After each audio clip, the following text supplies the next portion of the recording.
We're going to the movies.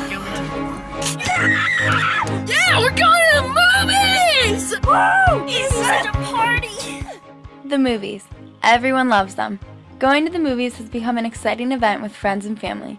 It's a time to escape society and relax for a little while enjoying a fun film. But are we really escaping society? When we think about it, society and culture follow us everywhere, even to the movies. This leads us to the main problem statement. How do culturally constructed gender stereotypes play a role in kids' choices of movies? Also, how do those around them affect their choice? And here we have the thesis, that culturally constructed views of gender stereotypes play a role in what movies kids decide to watch. Based on their culture's ideal version of men and women, children decide what movies are too feminine or masculine for them. Their peers also play a role in socialization and elicitation. They learn from their friends which movies are acceptable, socialization, and if they choose wrong, their friends may treat them poorly, elicitation. Over the Thanksgiving break, I went to the movies with 3 different groups of children. One group of 2 boys, one group of 2 girls, and the final was my brother and I, a mix of 1 girl, 1 boy. To collect the data, I followed the girls to MJR Theater in Waterford, Michigan, and the boys to Trillium Cinema in Grand Blanc, Michigan, and observed their choices along with a brief interview session. Due to camera restrictions at the movies, however, most footage in this film will be the interviews.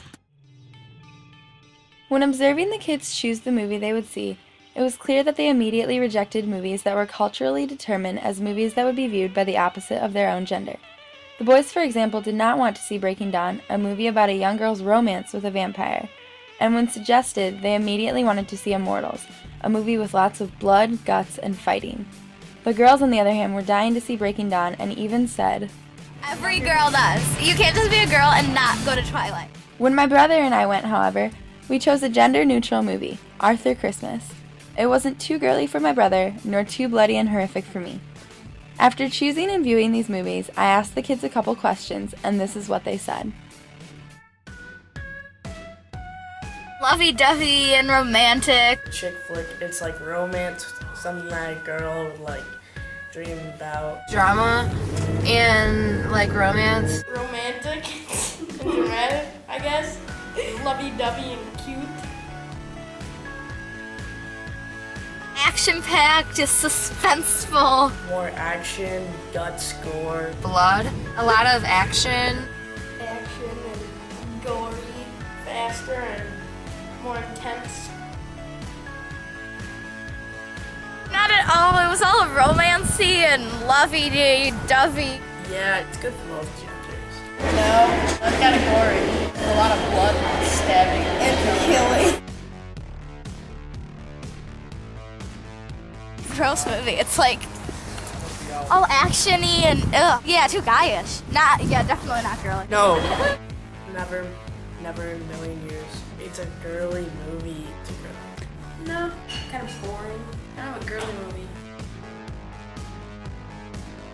They would probably think I was weird.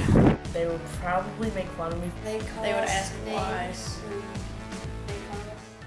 Clearly, each child displayed how culturally constructed gender stereotypes play a role in choosing movies. It is important to note that sex and gender are very different things. Sex is determined biologically, while gender is culturally defined. According to the data, society's definition of gender definitely plays a large role in what movies children think are good for them to see. The girls believe that culturally defined guys' movies were too gory and gross for them, as they have learned from their friends who would think that they are weird if they saw these movies. The boys, on the other hand, believe that culturally defined girls' movies were too romantic and boring for them, as they too have learned from their friends who would call them names and make fun of them if they were to see these movies.